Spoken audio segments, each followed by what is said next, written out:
L'important n'est pas d'avoir des souvenirs, mais de se souvenir avec qui tu les as créés.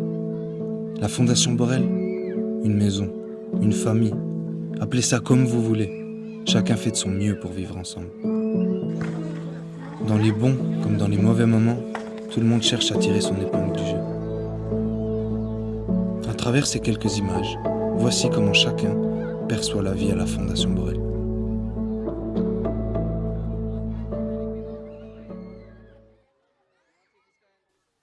Tu te sens comment à la Fondation Borel? Bah voilà, ça va bien. Plutôt bien. Genre, il y a des fois où c'est que c'est un peu énervant. En vrai, ça va. C'est bien, c'est plus pour apprendre. Mais après, une vraie école, ça aide mieux. Mais en vrai, j'aime bien. J'ai beaucoup de potes comme ça. Et bah, des fois je me sens bien, des fois je me sens mal. Genre, des fois c'est chiant, puis des fois c'est bien. Voilà. Je sais pas, je trouve que c'est un peu plus animé qu'à la maison. Il y a plus de monde, un peu plus de trucs. Parce qu'à la maison, je suis tout le temps dans ma chambre. Bien. Des fois, j'ai envie d'entrer à la maison. Spécial, compliqué et particulier. Il y avait des hauts et des bas, mais c'est allé dans le fond. J'ai beaucoup évolué. Y a-t-il eu une évolution de la prise en charge ces 15 dernières années? Oui, comme je le dis souvent, il y a une évolution de la prise en charge qui agit aussi sur les enfants. Je ne pense pas qu'il y ait d'évolution de la souffrance chez les enfants.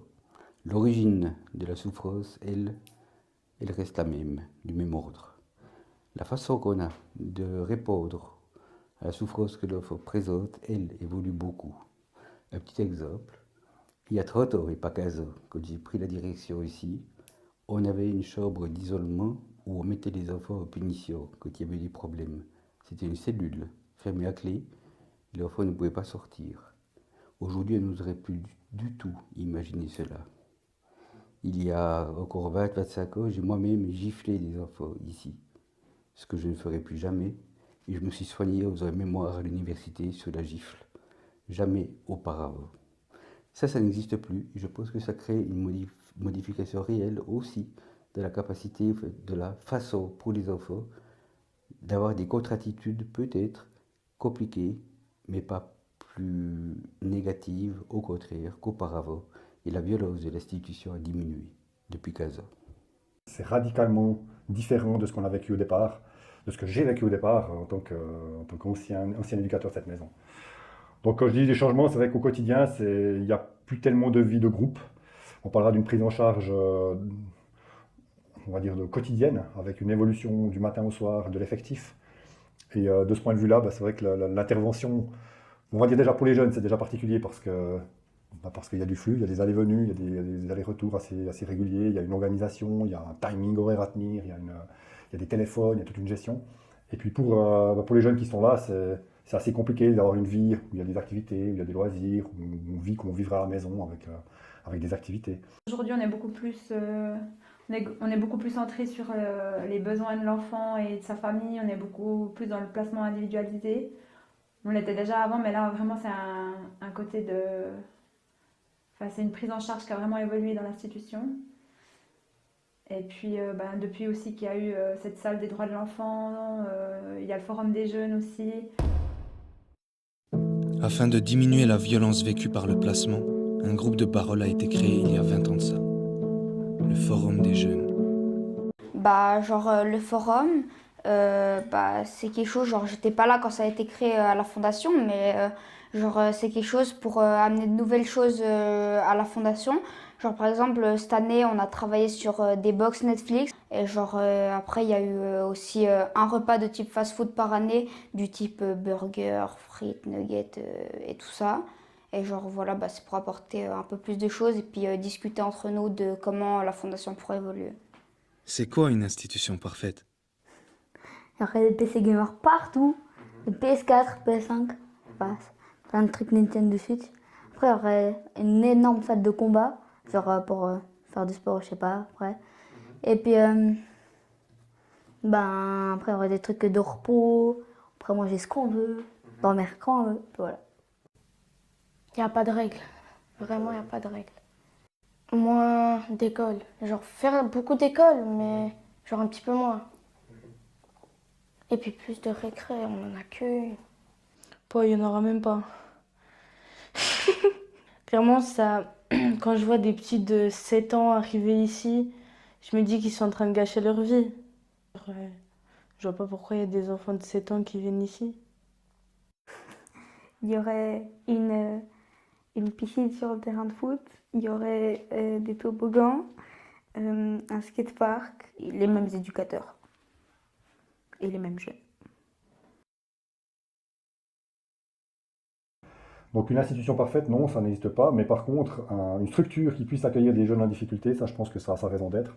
Parce qu'il y a vraiment des situations qui sont complexes, il y a des situations qui sont lourdes, où les enfants souffrent, où la réalité et le quotidien fait que l'enfant au sein de sa famille n'évolue pas bien. Et peut-être qu'on peut contribuer à quelque chose. Et j'aurais préféré faire 9 institutions de 5 enfants plutôt que 5, enfin, 9 groupes de 5 enfants plutôt que 5 groupes de 9. Parce que dans un réseau plus petit, dans une vie de groupe à 4-5, je pense qu'il y a tout un autre travail à faire que quand il y a 9 jeunes qui circulent avec une vie imposée pour tout un chacun. Une institution qui est le plus à l'écoute possible, tout en amenant et guidant l'enfant vers la réalité dans laquelle il va vivre. En tout cas, c'est une institution qui tend vers ça. C'est une institution qui est bien. Mais parfaite, ça m'étonnerait. Ça n'existe pas. Je pense toujours que l'institution classique, ce n'est pas une réponse. Et autrement, c'est une réponse transitoire à certaines situations familiales, mais elle ne peut pas être parfaite. Selon toi, les éducateurs, ils t'apportent quelque chose au quotidien?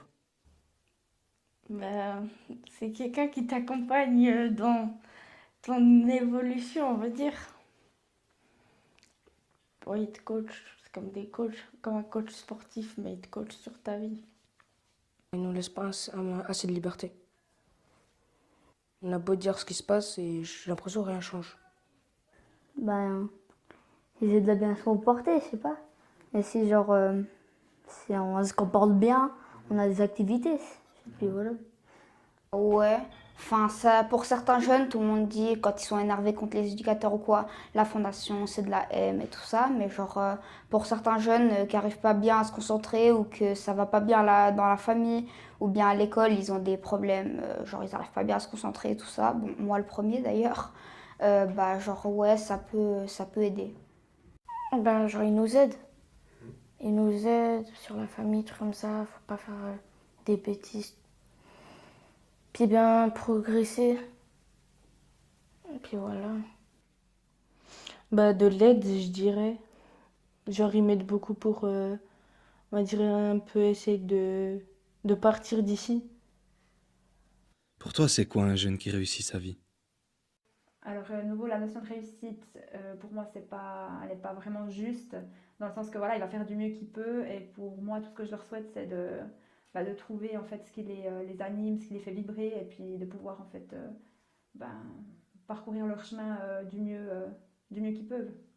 Un jeune, alors placé en institution qui est réussi dans la vie, c'est un jeune qui a réussi à prendre de la distance avec ça et à avancer puis à réaliser ses projets, affronter ses échecs sans forcément être noyé par ses échecs. Donc même un jeune qui a échoué dans tel ou tel domaine n'est pas forcément un jeune qui a raté sa vie, quoi. Un jeune qui, en quittant la maison 2, 3, 4, 5 ans après, trouve que sa situation lui convient, on considérera que sa vie est réussie. Après, c'est vrai que si on regarde d'un côté un peu plus pratique, on pourrait se dire qu'il faudrait peut-être qu'il puisse être indépendant, qu'il puisse vivre financièrement de manière autonome, qu'il puisse avoir une vie affective stable, qu'il puisse avoir voilà, une vie qui lui convienne. Donc réussir, il n'y a pas besoin de gagner 10 000 balles par mois pour réussir sa vie, loin de là, quoi. C'est juste se sentir bien avec soi-même, avoir des proches, avoir une vie sociale, une vie affective un peu intégrée. Et à partir de là, je pense qu'on peut être heureux. Donc réussir sa vie, c'est peut-être juste être heureux.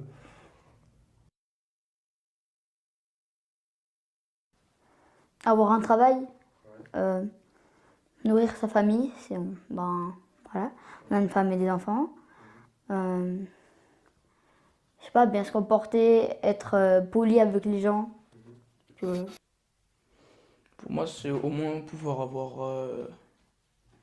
avoir une maison et puis pouvoir manger et boire.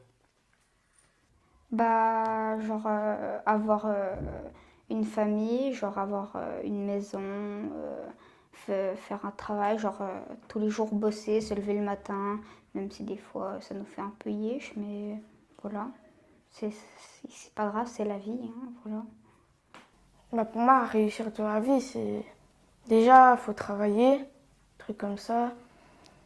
Et puis, en vrai, je sais pas, réussir dans la vie, c'est que tu as un bon taf, tu as réussi à l'école et tu as beaucoup d'amis. En tout cas, dans notre cadre-là, je crois que plus on associe les enfants et les adolescents dans leurs projets, dans leur travail de résolution personnelle, plus je pense qu'on s'approche de quelque chose de réussi. Disons qu'il y a une chose qui est sûre, c'est qu'un jeune, quand il arrive ici, la première chose dont il aurait besoin, c'est d'être un peu entendu, d'être écouté. D'être écouté, d'être entendu. Et ça, c'est peut-être ce qu'il y a de plus difficile à faire dans le cadre d'une structure comme la nôtre, où il y a beaucoup de monde, où ça brasse. Il y a des intervenants dans tous les coins, il y a des adultes à tous les coins de porte. Tout le monde est là, tout le monde a envie d'avoir une oreille pour l'enfant. En même temps, on entend, mais qu'est-ce qu'on en fait? On écoute, mais qu'est-ce qu'on en fait? Et je pense que la première des choses, c'est de pouvoir justement entendre tout ce que les enfants ont à nous dire, et ensuite de ça, pouvoir en faire quelque chose. Le plus de compréhension possible pour les aider à passer leurs étapes de vie, d'enfance, d'adolescence, en laissant le moins de plumes possible. Si possible, on leur rapporte le plus de plumes, mais en tout cas, on les aide à en perdre le moins possible. Bien souvent, je pense qu'il faut que l'enfant, pour qu'il puisse se construire, il doit comprendre ce qui fait que ses parents n'ont pas forcément réussi à lui donner ce à quoi il avait droit. Et il ne faut pas vouloir aux parents non plus. Ils ont leur propre histoire. Et souvent, ils font ce qu'ils peuvent, même si ce n'est pas fonctionnel. Mais il faut souvent ce qu'ils peuvent. Si l'enfant arrive à comprendre cela, il arrive à ce qu'on dit exonérer ses parents. Au moment où il arrive à cela, il peut construire sa vie. Tu vois comment leur avenir à ces jeunes après l'institution?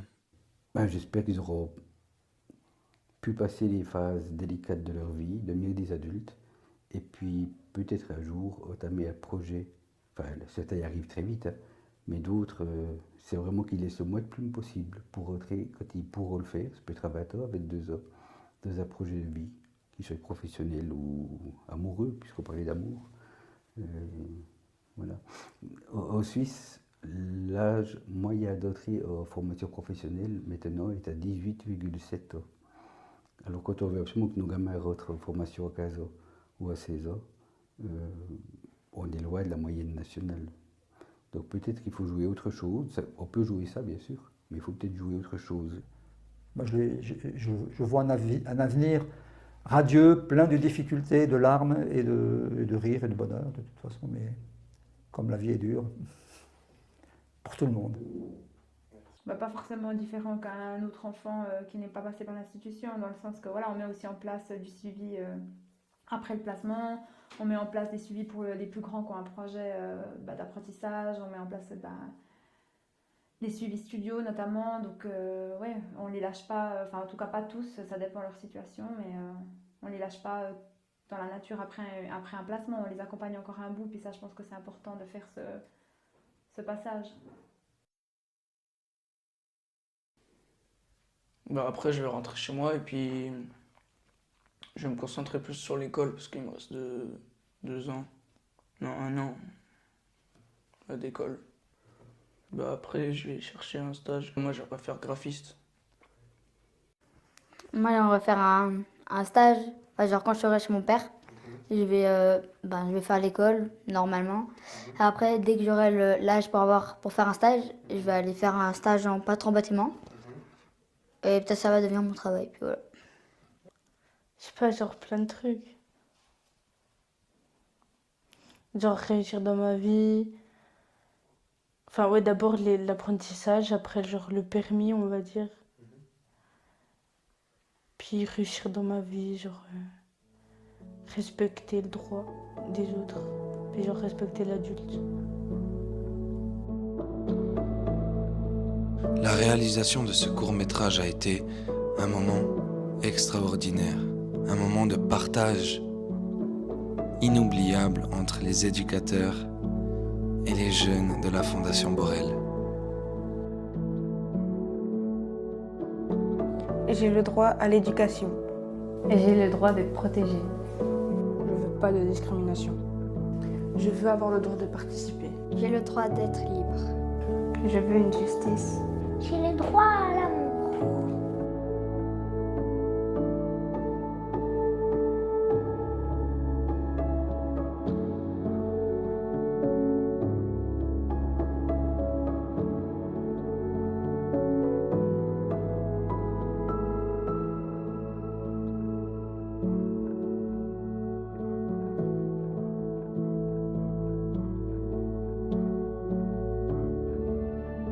Un petit plan Non. avec Saïd très content de T'as quelque chose à dire sur tes chaussures? Hein? T'as quelque chose à dire sur tes chaussures? Bah, des fois ça me donne la dalle. Explique-nous pourquoi ces chaussures. Bah, je sais pas. Je vais aller au magasin acheter des habits, j'ai pris ça.